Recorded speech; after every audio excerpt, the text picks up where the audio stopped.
You're listening to Headspin by Aslan's Place, bite-sized episodes where Dr. Paul L. Cox and Jeff Stow help you understand biblical concepts that may seem confusing but can be understood with the proper foundation.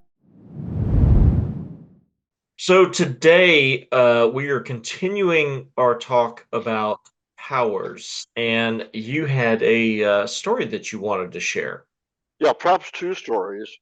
When we're dealing with powers, we notice that there is a reaction to them. Another story I had is I would go in and out of stores, and they have these loss prevention um, sensors Oh, right. when you go into a store and go out.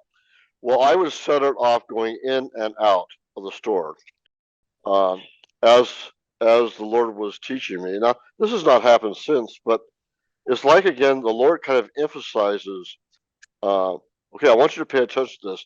And many people have noticed that. I had to stop using a digital watch, because power would come on me and my watch would go absolutely blank. And sometimes I would hold my phone and my phone would go blank. In fact, one time I was in North Carolina, power came on me and it said that I was out of the country when I was really in North Carolina. So this is all to say that you really do have a reaction when these powers come on you. And again, these are all on authority of Jesus. I had a friend who came for prayer. He was suffering from a terrible lung disease. He had grown up in Eastern Oregon and been affected by the pollen there, and had what probably would be today OCD or some sort of severe asthma. And so at that time, Brian came also, and I was discerning powers around him.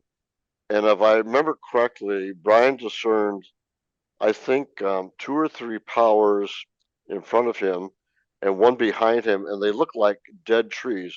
And so these were like ungodly powers. And if I remember correctly, I think one was positive, negative, and one was ground in the front. And then there was a power in the back that seemed to be draining off energy from my friend. So we prayed for him and asked the Lord to remove these ungodly powers. And actually, he went to another place, received prayer for healing, and he was dramatically better and lived a much longer life than I think he would have, because of praying against these ungodly powers. So electromagnetic fields, why don't I just run down to the shop, pick up some magnets, and just go to town on fixing this stuff? When you deal with healing, you want to deal with the source. And in medicine, which I totally love and affirm, but you're dealing only with one modality, which is the physical. But behind the physical is also a spiritual world.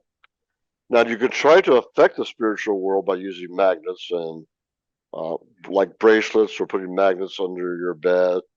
You go to any new age store and they'll help you do that. But would you rather not ask Jesus, how do you want me to deal with what's going on? And so dealing with ungodly powers would be certainly one of the tools in your tool chest that you would use to help bring healing. So I'd rather go to the source, which could be what the enemy is doing, because what the enemy does affect us in the physical world. Headspin is hosted by Jeff Stow and produced by Aslan's Place Ministry. For more information on Aslan's Place, visit aslansplace.com.